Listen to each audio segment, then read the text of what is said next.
In this video, I want to show a quick tip regarding the lack of a bridge tool in 3D Coat's retopology workspace. I have long asked for this, and it's just been stuck on the to-do list for Andrew, and for one reason or another, it just hasn't materialized. However, we actually do have something that's very similar and can be used as a bridge tool, and that is the RFill tool. It will highlight in red areas that are open.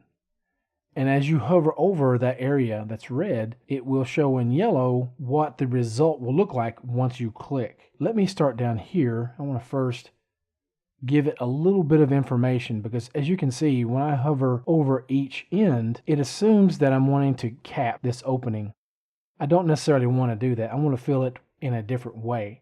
So I do need to give it a little bit of information by adding a single polygon using the Points and Faces tool. Now going back to the RFill tool, I can simply click on the opening to cap it. I can hover here as well and fill that in.